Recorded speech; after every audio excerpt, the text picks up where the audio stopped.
तो गरीबदास जी कहते हैं हम तो भी चादर तान के सोगे, कति बेफिक्र होगे, हमारा मोक्ष निश्चित है।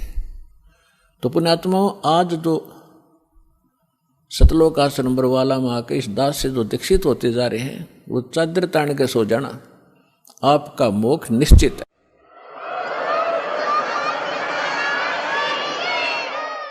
तो जो प्रसंग चल रहा है वहीं आते हैं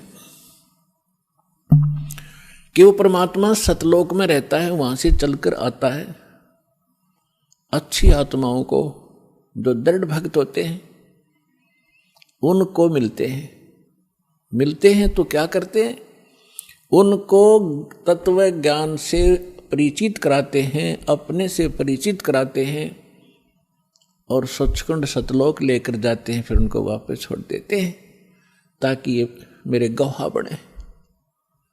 अपना आत्माओं, वेद बताते हैं भगवान ऐसी लीला करता है, और जिनको परमात्मा मिले उन महापुरुषों ने यही बताया है कि भगवान ऐसी लीला करते हैं। और वो परमात्मा है कौन, जिसको हम पहचान सकें कि भगवान कौन है।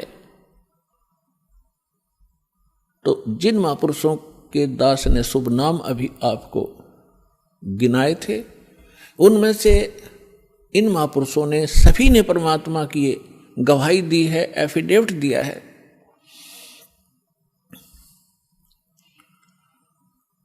आदरणीय धर्मदास साहिब जी ने यही कहा है,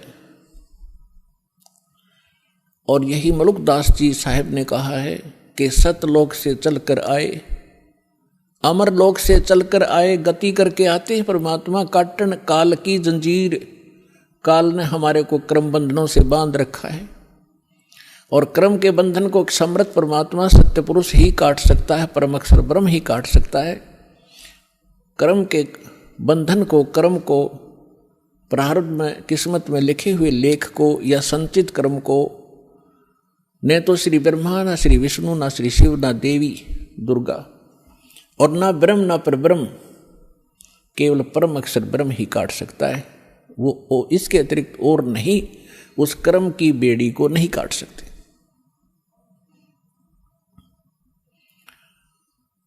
तो सभी महापुरुषों ने बताया है। अजब नगर में ले गए, गरीबदास जी कहते हैं अजब नगर में ले गए। नगर का अर्थ क्या है? क्या प्रकाश होता है? सब जानते हैं नगर में क्या होता है। वहां सारे महल होते हैं, मनुष्य होते हैं, बाजार होते हैं, सब कुछ होता है। अजब नगर में ले गए हमको सतगुरु आने।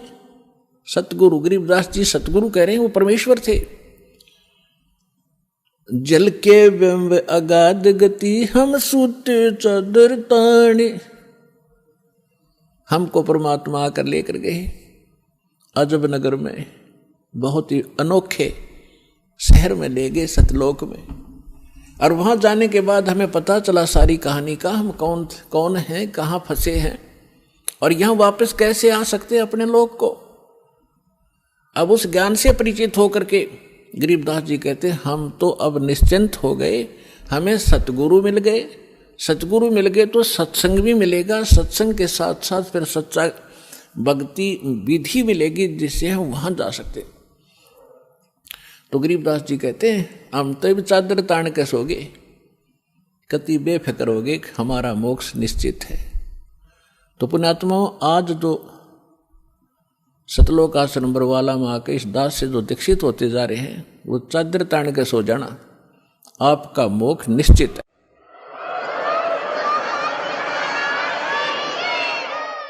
लेकिन रहना मर्यादा में, और मर्यादा में भी तभी रहोगे जब आपको यहाँ का दुख दिखेगा और वहाँ के सतलोक के सुख का आपको आभास होगा। और फिर धीरे धीरे कैसा समाज बनेगा, या माया की जो दौड़ है, या आग लगी हरेक के अंतःकरण में, या शांत होएगी। आप माया के पीछे किस लिए भाग रहे हो? बड़ी कोठी बनाऊंगा, गांव नगर में मेरी शोभा होगी, फिर लड़का लड़की ब्याहूंगा, खूब बैंड बाजे बजवाऊंगा, तू करवा के, और खूब दान दूंगा, लोग देखेंगे बड़ा दान करा भाई इसने। तो ये दोनों बीमारी आपका समझ में आ जाएंगी कि आज तू बेटी ब्याह रहा है या बेटे का ब्याह कर रहा है और कल मृत्यु होगी, फिर कहाँ गए तेरे वो तू टक्कर मार कर रोएगा। तो पुण्यात्माओं यह सच्चाई है, आज तक को बताने वाला दृढ़ता से सामने आ नहीं सका। ये सारे नकली हैं, ये केवल वही बातें करते हैं जो समाज में अच्छी लगे। वो डॉक्टर नहीं होता जो ब्लड प्रेशर के मरीज को, हाई ब्लड प्रेशर के मरीज को कहे घी खा ले छक्के, वैसे खा कोई दिक्कत नहीं, वो दुश्मन है उसका। तो पुण्यात्मा इसी प्रकार के जितने भी हैं ये सच्चाई नहीं कह सके, क्योंकि उनके ऊपर परमात्मा कबीर का पंजा नहीं था।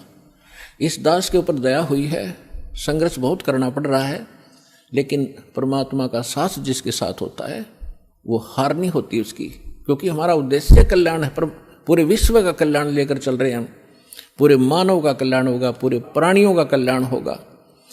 क्योंकि जैसे आज ये परमात्मा की वाणी है, इसमें इतनी शक्ति है जो स्वयं परमेश्वर ना के बोली है। उसके बाद फिर गरीबदास जी के माध्यम से जो वाणी बुलवाई है उन्होंने वही वाणी एजडी दे दी, और उस वाणी को फिर दास बोल रहा है। यानी अधिकारी के द्वारा जो वाणी बोली जाती है उसका असर होता है। पहले भी आपको बहुत बार सुनाया है, जैसे एक राजा की पत्नी एक शिष्य थी संत की। राजा इसका विरोधी था कि ये गुरु बनाने की आवश्यकता नहीं होती, राम राम घर बैठ के कर ले। तो राजा के इस भ्रम को निवारण के लिए संत ने एक थोड़ा सा एक फार्मूला अपनाया था। राजा गया उस संत के आश्रम में अपनी पत्नी के साथ कि महाराज क्या गुरु बनाना जरूरी होता है क्या, क्यों मूर्ख बनाते हो जनता को, भगवान घर बैठ के बज सकते हैं, कोई भी कर ले राम राम, इतना राम नाम ले ले। तो संत जी ने सोचा ये राजा है, यहाँ नाराज घना हो जाएगा। जब मैंने कुछ उल्ट सुल्ट जवाब दे दिया तो उसको कहा, राजन अब मुझे अपनी भक्ति का समय हो गया है, इसमें काफ़ी समय लगेगा, मैं आपका प्रश्न का उत्तर दूंगा, मैं कभी घर आऊँगा आपके वहाँ दे दूंगा, वहाँ कभी आपको विस्तार से समझाऊंगा, तब समझ में आएगी। राजा बोला ठीक है। दिन निश्चित हुआ, राजा बैठ गया सिंहासन पर जच के, संत के लिए आसन लगवा दिया। आने की इंतजार थी कि कब आएंगे संत, अभी आने वाले हैं। सामने सैनिक बॉडीगार्ड खड़े थे, वजीर खड़े थे, कुछ बैठे थे। जब संत पहुंचे वहां पर और वहां उपस्थित सभी सैनिक जो खड़े थे उनको कहा संत ने कि ए सैनिकों, ए सिपाहियों, इस व्यक्ति को अरेस्ट करो। राजा की तरफ संकेत किया। अब वो सिपाही सोच रहे थे ये मंदबुद्धि व्यक्ति क्या बकवास कर रहा है। उस संत ने दूसरी बार फिर कहा, तीसरी बार फिर कहा, लेकिन कोई टस से मस नहीं हुआ। राजा ने सोचा इसका दिमाग खराब हो गया इस संत का, ये मेरा राज हथियाना चाहता है। राजा ने कहा कि इसको अरेस्ट करो, सैनिकों को। यही शब्द उसने बोले, यही वो संत बोल रहा था। राजा के कहते ही उस संत को 4-5 सिपाहियों ने आके जकड़ लिया।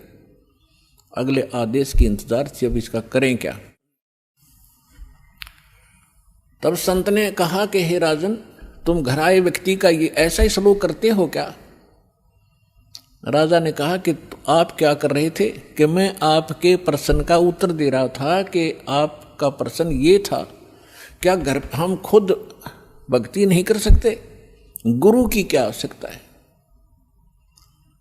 राजा ने कहा ये खाक उत्तर दिया तेने, बकवास करने लग गया कि नहीं सुनो जानते मुझे छुड़वाओ पहले। राजा ने कहा छोड़ दो, ने छोड़ दिए। कि जिस प्रकार जो शब्द मैंने बोला कि राजा इसको अरेस्ट करो, ये टस से मस नहीं आपके सैनिक, और आपने वही शब्द एक बार कहा था, मुझे 4 ने पकड़ लिया आकर के। तो आपके वचन में शक्ति है, आपके बोलते ही ये क्रियावान हो गए, और वो शक्ति जो आप वाली है वो राजनीति वाली मेरे पास नहीं है। मेरे पास शक्ति है अध्यात्म की।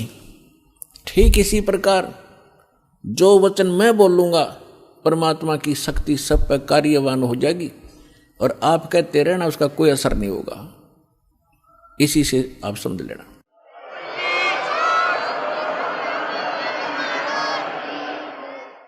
तो इसी प्रकार ये दास उस परमात्मा का कृपा पात्र है, उसी की कृपा से ये सच्चा ज्ञान आप तक पहुंच पा रहा है। तो उस परमात्मा का आदेश और फिर इस दास के मुख से आगे चलेगा, ये सर्व प्राणियों का कल्याण करेगा। इसका तरीका देखो, परमात्मा ने कैसा एक अनोखा तरीका अपनाया है। कैसे चिप बनवा दी, मेमोरी कार्ड जिसको कहते हो, टेलीविजन प्रोजेक्टर बनवाए, इंटरनेट वेबसाइट यूट्यूब बनवा दी। अब जो घनी अच्छी आत्माएं होती हैं पूर्व जन्म, वैसे तो घनी अच्छी आत्मा है वही तो मनुष्य जीवन प्राप्त कर रही हैं, उनसे भी अच्छी आत्माएं हैं वो भगवान के लिए भटक रही हैं, और उनसे भी वो अच्छी आत्मा है जो सतगुरु और सत्संग और सत्नाम प्राप्त कर रही है। तो आप जो सतलोक आश्रम बरवाला जिला हिसार हरियाणा में आ रहे हो, ये तीसरे नंबर की सर्वश्रेष्ठ आत्माएं हो जो आपको शीघ्र से परमात्मा का ये मार्ग ठीक मिल गया। तो जो अन्य भी हैं उनके लिए परमात्मा ने ये तरीका अपनाया है सर्व प्राणियों के कल्याणार्थ। ये वाणी जो दास बोल रहा है रिकॉर्ड हो रही है, मेमोरी कार्ड बन रहे हैं, टीवी पर चल रहे हैं, आप घर पर चलाते हो, पशु पक्षी भी होते हैं, चींटियां भी होती हैं, मच्छर माखी भी होती हैं, उन सब के ऊपर ये वाणी अपना प्रभाव करेगी।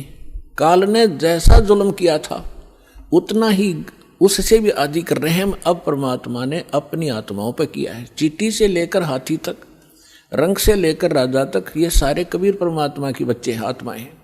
इस काल ने हमारा हुलिया बिगाड़ दिया, हमारी दुर्गति कर दी, कुत्ते गधे सूर बना कर हमें क्या डंगा खिला रहा है, और हम क्या खाते थे सतलोक में, कैसे रहते थे, कैसा सुख था वहां पर।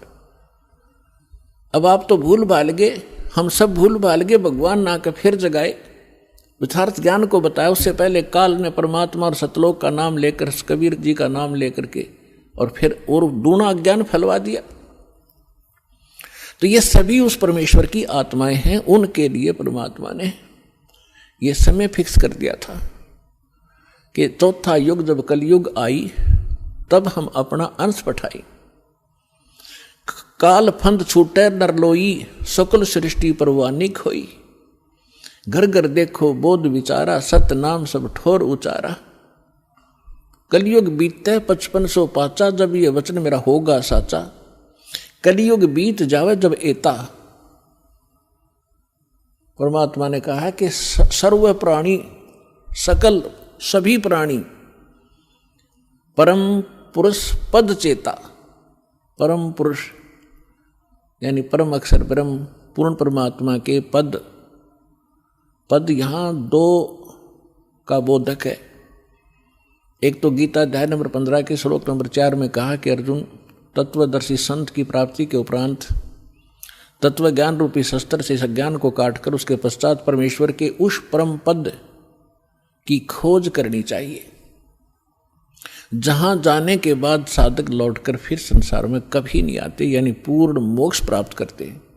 गीता अध्याय नंबर 18 के श्लोक नंबर 62 में कहा कि अर्जुन, तू सर्वभाव से उस परमेश्वर की शरण में जा, उसी परमेश्वर की कृपा से तुम परम शांति को और सनातन परम धाम, सनातन शाश्वत स्थान, उस स्थान को, उस परम पद को प्राप्त होगा। और यहाँ दूसरा पद का अर्थ है पद्धति। पद्धति माने परमात्मा के पाने की यथार्थ विधि, वो ज्ञान। तो परमात्मा कहते हैं कि कलयुग बीत जावे जब एता, 5505 कलयुग जब बीत लेगा, उसके पश्चात पूरे सभी सकल सृष्टि, सारे प्राणी परमेश्वर के उस परम पद के चेता होंगे। चेता माने जानकार, ज्ञाता। और सतनाम सब ठोर उचारा। आज तक सतनाम ये बक क्या करते थे, न कख नहीं पता सतनाम है क्या चीज।